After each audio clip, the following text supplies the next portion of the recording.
नमस्कार sir. Sir नमस्कार जी। Sir क्या नाम है आपका? मेरा नाम कश्मीर सिंह राणा नाम है जी। कश्मीर जी, आप कहाँ से आए हो? सुंदरनगर डिस्ट्रिक्ट मंडी से आया हूँ सर। सर क्या काम करते हैं आप? सर मैं खेतीबाड़ी करता हूँ यहाँ पर। सर संत रामपाल जी महाराज से नाम दीक्षा लेने से पहले आप क्या भक्ति साधना करते थे? सतगुरु रामपाल जी महाराज जी से जुड़ने से पहले मैं साधु था जी, नागा पंथ से जुड़ा हुआ था और सिद्धियाँ करता था, मंत्र जाप करता था और बहुत क्रोधवान साधु था जी। इतना क्रोध था कि मैं मतलब जे अगर कोई रास्ते में भी मुझे कोई गलत करता हुआ मिल जाता या किसी को गरीब को तंग करता हुआ मिल जाता था तो सर मैं उसे श्राप दे देता था। और मेरी ज़िंदगी में सबसे खास और अहम घटनाएं ये हैं कि जिनको मैंने श्राप दिया हुआ है वो मेरी घटना में 11 लोग हैं और वो जब भी मुझे मिलते हैं तो उनकी ऐसी कंडीशन है कि मेरे दिल खोल जाता है। और परमात्मा से यही अरदास है गुरु जी सतगुरु रामपाल जी महाराज जी से कि परमात्मा ये जो कर्म भोग रहे हैं ये मेरे करने से भोग रहे हैं जब मेरे श्राप देने से भोग रहे हैं कि ये इनकी अपनी करनी है। जैसे फिर मैंने साधु जब मैं बना था तो उसके बाद मैं घर में मंदिर बना हुआ था तो वहाँ पर मैं चौकिया भी देता था। तो लोगों को जैसे प्रश्न डालते हैं वो भी काम करता था। तो चलंगी सदंगी और मदंगी 3 तरह की विद्या थी इस संसार की ये, तो वो मैं काम करता था तो जिससे लोगों का ज़्यादा से ज़्यादा भला करता था। लेकिन बाद में इस चीज़ का अनुभव हुआ तो मैंने अपनी कमाई ही गवाई है, लेकिन उससे कुछ फ़ायदा नहीं मिला, दुख के सिवा मुझे कुछ नहीं मिला ज़िंदगी में। सर पहले आप नागा पंथ से जुड़े हुए थे, आप 9 साल तक नागा साधु बनकर रहे और उनके द्वारा दी गई भक्ति साधना की। सर इतनी भक्ति करने के बाद, इतनी तपस्या करने के बाद अचानक आपके मन में ऐसा क्या आया कि आप संत रामपाल जी महाराज की शरण में चले गए? सर मैं भागवत गीता खुद भी पढ़ता था, कुरान शरीफ मेरे घर में है, 18 पुराण भी थे और उनको पढ़ता था, लेकिन मुझे उसका मतलब और मीनिंग नहीं समझ आता था। लेकिन एक दिन अचानक टेलीविज़न के आगे बैठा हुआ था तो कुछ थोड़ी सी घटना मैं और भी बताता हूँ आपको कि मैंने साधु पुना छोड़ दिया था 9 साल के बाद। तो मेरे जो देवी देवते थे वो मेरे पीछे पड़ गए। लोगों को प्रेत बाधा होती है, मुझे देवता बाधा हो गई। तो उसमें ऐसा हुआ कि सभी देवताओं को जिसमें से सबसे ज़्यादा श्रेष्ठ मानता था मैं शिव भोलेनाथ जी को और बाबा बालकनाथ जी को। तो उनका मैंने घर में मंदिर बनाया हुआ था। तो वो एक दिन ऐसा हुआ कि वो आपस में सब लड़ गए। 33 करोड़ देवी देवता ऐसे हो गया जैसे महाभारत का युद्ध हो रहा है और लड़ाई हमारी आपस में होती, भगतमती जी के साथ होती और मेरी होती, मेरी घरवाली के साथ मेरी लड़ाई होती। तो उसमें इतना हालात ख़राब हो गए कि बीमार पड़ने लगे, पशु मरने लगे। मैं खेतीबाड़ी का काम करता हूँ, आपको पहले भी बताया। तो कहीं जाने का, किसी तांत्रिक के पास अपना इलाज कराने, किसी ने कहा कि आप खुद अपने सिर के बाल नहीं काट सकते, आपको दूसरे तांत्रिक के पास जाना पड़ेगा। तो वहाँ पर गया तो उन्होंने कहा कि आपको इनके सब के मंदिर बनाने पड़ेंगे। तो भगत जी, एक किसान आदमी अपने पेट का पालन करेगा कि इनके मंदिर बनाता रहेगा? तो उससे थोड़ा सा मन हट गया, ठेस लगी। कुदरती परमात्मा ने मुझे खींचना था, सतगुरु रामपाल जी महाराज जी ने। तो रात को कहीं अचानक टेलीविज़न के सामने बैठा हुआ था तो रिमोट से जैसे अचानक साधना चैनल लग गया। तो उसमें सतगुरु रामपाल जी का प्रोग्राम चल रहा था, सत्संग चल रहा था।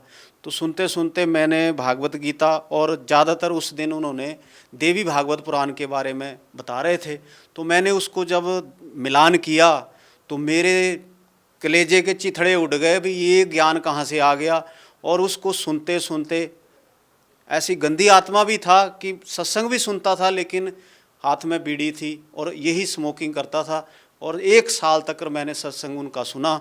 सत्संग सुनने के बाद फिर मुझे ललत होगी कि मैं अब इस रास्ते पर मुझे जाना पड़ेगा और ये कुछ नया ज्ञान है और कुछ नया अनुभव भी था। तो भगत जी मैंने किसी भगत को ढूंढने की कोशिश की क्योंकि अकेला था, गांव में मेरे साथ और कोई नज़दीक भगत नहीं है। तो उससे फिर मैंने किसी भगत के साथ संपर्क किया तो उनके साथ हमारे गोहर जी के, गोहर साइड पड़ती है डिस्ट्रिक्ट मंडी में, वहाँ के भगत हैं हेमराज जी, उनको फ़ोन किया और उनके साथ फिर बरवाड़ा आश्रम में मैंने नामदान लिया। तो गुरु जी का आशीर्वाद भी मिला और भक्ति मिली और वो ही मेरे लिए बड़ा ख़ास दिन था। 14 अगस्त 2014 को मैंने सतगुरु रामपाल जी महाराज के शरण में ग्रहण की थी।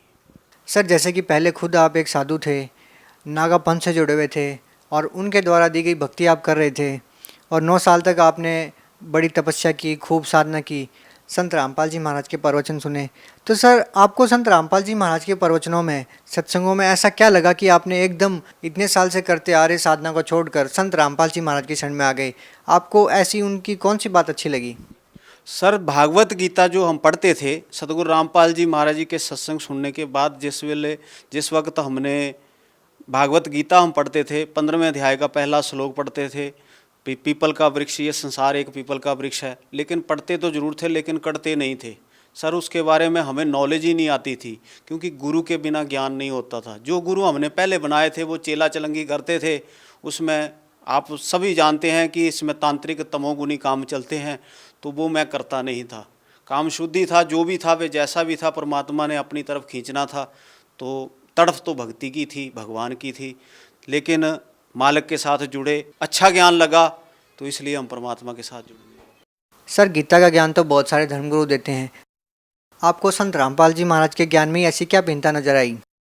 सर भागवत गीता का ज्ञान सभी करते हैं, भागवत सभी साधु संत गुरु सब करते हैं, लेकिन अभी तक उनको ना ब्रज शब्द का पता है, ना उस पीपल के वृक्ष का पता है भी उस पीपल के वृक्ष का क्या सिस्टम है और क्या उसमें कितने साव है। लेकिन हमारे गुरुजी ने उसके बारे में एक एक विभाग के बारे में बता दिया। अक्षर पुरुष एक पेड़ है, निरंजन वा की डार, तीनों देवा शाखा हैं, पात रूप संसार। तो यही पूर्ण गुरु थे और इन्होंने हमें पूरा ज्ञान हमें दिया। आखिर सर आप कहना क्या चाहते हैं? हिंदुस्तान में बहुत सारे गुरु हैं, धर्मगुरु हैं, संत हैं, क्या उनको किसी को ज्ञान नहीं? क्या संत रामपाल जी महाराज को ही सदग्रंथों का ज्ञान है? सर ज्ञान जितना उनके ज्ञान, ये मैं किसी को भी नहीं कह सकता कि, क्योंकि इतना मेरे में समर्थ नहीं किसी को गलत कहना, लेकिन उनको ज्ञान ऐसा था, पढ़े जरूर हैं लेकिन कड़े नहीं हैं।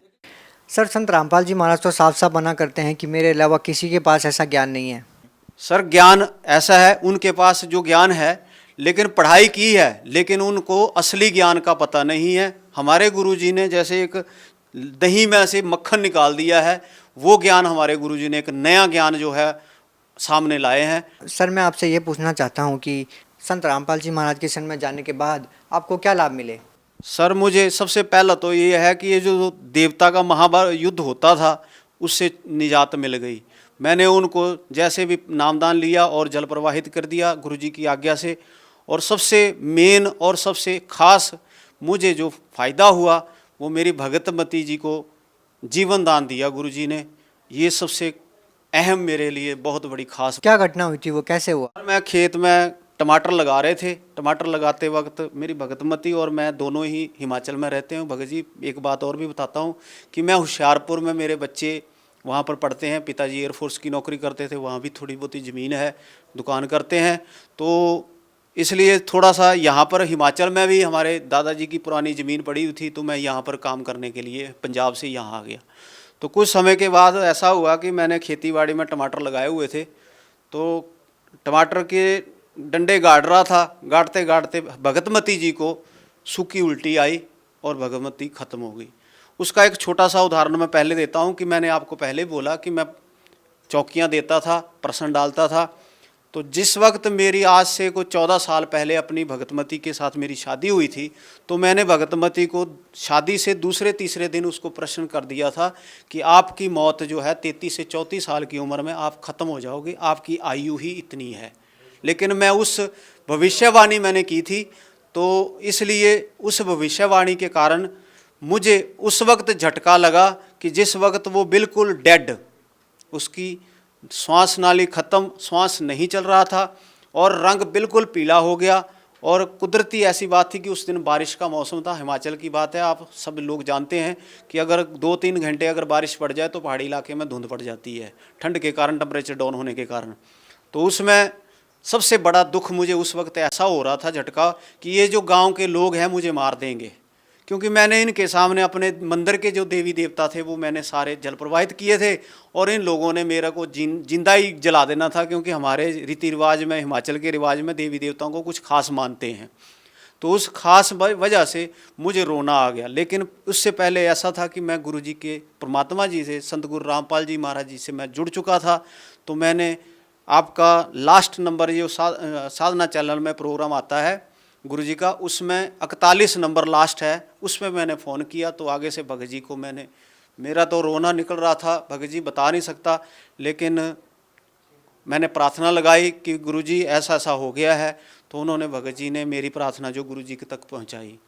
तो गुरुजी ने दोबारा उसी आधे घंटे के बाद फिर दोबारा मुझे उसी फ़ोन नंबर पर फ़ोन आया कि बेटा इसकी आयु इतनी ही थी और अब मैं इसको आयु दे रहा हूँ और इसको भक्ति के लिए उम्र दे रहा हूँ। तो इससे 3 घंटे के बाद मेरी भगतमती को मैंने घर में गया, गुरुजी ने बोला आप माला जाप करो। मैंने माला जाप की और घर में गुरुजी का दिया हुआ एक अमृत की शीशी हमें दी जाती है आश्रम में, वो अमृत ले आकर मैंने अपनी भगतमती जी के मुंह में डाल दिया। तो 3 घंटे के बाद उसको होश आ गई। ये सबसे मेरी खास और ऐसी घटना है जिस घटना को देखकर मैं आज मर सकता हूँ लेकिन झुक नहीं सकता, और गुरु महाराज परमात्मा बंदी छोड़ सतगुरु रामपाल जी को कभी नहीं छोड़ सकता। और क्या लाभ मिले सर आपको? और सर मुझे लाभ तो बहुत हैं, गिनाते गिनाते तो शायद मेरी ज़िंदगी भी मुक जाएगी। ये लाखों जन्म में लूँगा तब भी मैं मालिक के बंदी छोड़ सतगुरु रामपाल जी के गुण नहीं गा सकता। लेकिन एक छोटा सा अनुभव और बताता हूँ, क्योंकि पहाड़ी सोच भी है, कुछ पंजाबी सोच भी है। तो ऐसे है कि हमारे खेतों में सूअर आ जाते हैं, जंगली जानवर। तो मैंने क्या किया कि किसी मारने वाले को जो बंदूक रखते थे उनको फ़ोन कर दिया कि सर हमारे खेत में आए हुए हैं सूर, तो ये तो हमारी फसल को तबाह कर देंगे। लेकिन उससे दिमाग में ये नहीं था कि मैं इनको मरवाने के लिए किसी पाप का हकदार बन रहा हूँ और मैं इनको मरवा रहा हूँ। लेकिन बोल तो दिया भगत जी सर जी, लेकिन दुनिया भर के बंदूक ले धारी वहाँ पर शिकारी पहुँच गए, जीपें ले आए। लेकिन जब मुझे याद आया कि मैं बहुत गलत कर चुका हूँ और कर रहा हूँ, तो भगत जी जहाँ खेत में मैं खड़ा था वहीं पर लम्बा पड़ गया और हाथ गुरुजी को आवाज़ें लगाने लग गया, परमात्मा मुझे बचा ले। तो भगत जी हमारे खेत में ही वो मिट्टी की ढेरी बन गए। भागते हुए गए और उसी खेत के लास्ट कोने में जाकर वो दोनों ही 2 सूअर थे, जोड़ा था, दोनों ही वहाँ पर मिट्टी की ढेरियाँ बन गए। बंदूक वाले आते रहे, घूमते रहे, चले गए। लेकिन लास्ट में उन्होंने मुझे गालियाँ निकाली कि तेरे जैसा अंधा कहाँ मिलेगा जिसने हमें बुला लिया, 10-10 किलोमीटर से आए हम और तू कहता है सूर है, यहाँ पर कोई तितर भी नहीं मिला हमें। तो वो गालियाँ निकालते हुए चले गए। भगत जी मैं जहाँ खड़ा था मेरे आंखों के सामने वो सूअर, मिट्टी की ढेरी फिर सूअर बने और वहीं पर चले गए। मैं उनके नज़दीक जाकर, उन्होंने मेरा कोई नुकसान नहीं किया, मैंने उनके जाके आगे हाथ जोड़ा कि भगत जी मेरे से गलती हो गई, आप यहाँ ज़िंदगी भर रहो, जब तक रहो आपकी जगह है, मेरे परमात्मा ने आपको भी जीवन दिया हुआ है, जीवन दान दे दिया आपको। तो मेरा उस वक्त भगत जी बहुत रोना निकला, मैं आपको बता नहीं सकता। इस मालिक ने जगह जगह पर मेरा साथ दिया है।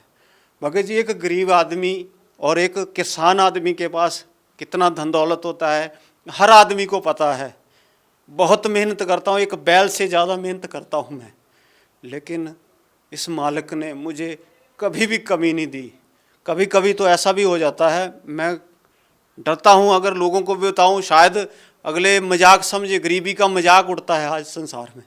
लेकिन बात ऐसी है कि किसी वक्त तो मेरे पास राशन लेने के लिए भी 500 रुपये नहीं होते, तो रात को फरियाद करता हूँ गुरुजी के आगे, परमात्मा तेरा बच्चा तो भूखा मर जाएगा, लेकिन परमात्मा मुझे सुबह सराहने के नीचे ही 500 रुपये रख देते, बेटा इतना ही दूंगा, ज़्यादा नहीं दूंगा तेरे को। और इस परमात्मा ने जब कांड हुआ 14 नवंबर 2014 को, तो उस वक्त हम रास्ते पे थे, 3 हाजिरियाँ मेरी हो चुकी थी। तो गुरुजी के साथ ऐसी घटना इन बेईमानों ने, इस सरकार, हरियाणा सरकार ने कर दी कि हमारे पिताजी को अंदर कर दिया। हम किसी के आगे अपना दुख नहीं गा सकते, ना ये संसार सुन सकता है, क्योंकि आंख के अंधे और अकल के अंधे लोगों को कोई समझ नहीं आती सर जी, देखकर भी नहीं समझ रहे हैं।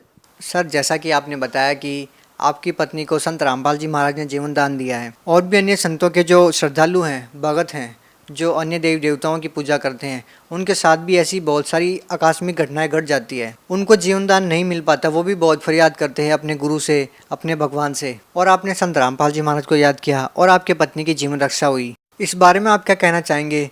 जो अन्य संतों के अनुयायी हैं उनको ये लाभ क्यों नहीं मिल पाते? सर उन लोगों के पास मनमाना आचरण है, उनकी भक्ति सही नहीं है, उनको मंत्रों का ही पता नहीं है। जय माता दी करते जाएंगे, लेकिन उसका पता कोई नहीं है अभी वो कौन सी माता है और किसका कनेक्शन है, कहाँ जोड़ना है, क्या हिसाब है। वो मनमाना आचरण है, लोक वेद के आधार पर वो पूजा करते हैं, तो उसमें सर पावर नहीं होती। हमारे गुरु जी के शब्द में शक्ति है, जो वो एक बार शक्ति हमारे संचार हमारे शरीरों में भेज देते हैं तो वो साथ रहते हैं, शब्द रूप में हमारे सदा साथ रहते हैं।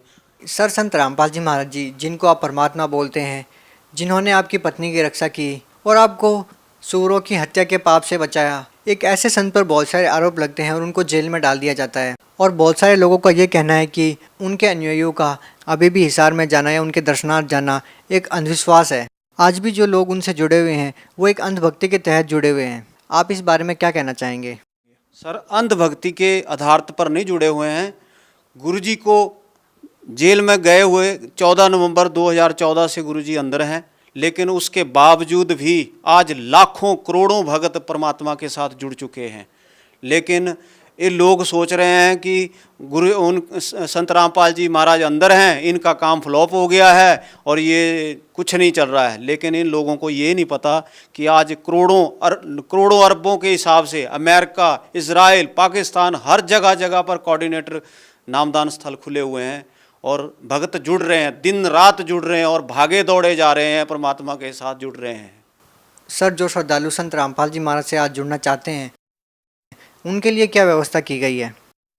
सर परमात्मा की कृपा से हर डिस्ट्रिक्ट में, हर स्टेट में कोऑर्डिनेटर नामदान स्थल खुले हुए हैं। भगतजन साधना चैनल पर नीचे पीली पट्टी आती है और गुरु महाराज का, परमात्मा का, बंदी छोड़ सतगुरु रामपाल जी का सत्संग आता है। उसमें नीचे पीले रंग की पट्टी होती है, उसमें नाम, मोबाइल नंबर दिए होते हैं। उन मोबाइलों पर आप संपर्क करें और आपको कोऑर्डिनेटर जहाँ पर नाम स्थल केंद्र होगा, आपके नज़दीक होगा, उसके बारे में आपको भगतजन बताएंगे। आप वहाँ जाकर परमात्मा से जुड़ सकते हैं। बहुत बहुत धन्यवाद सर। सत साहेब।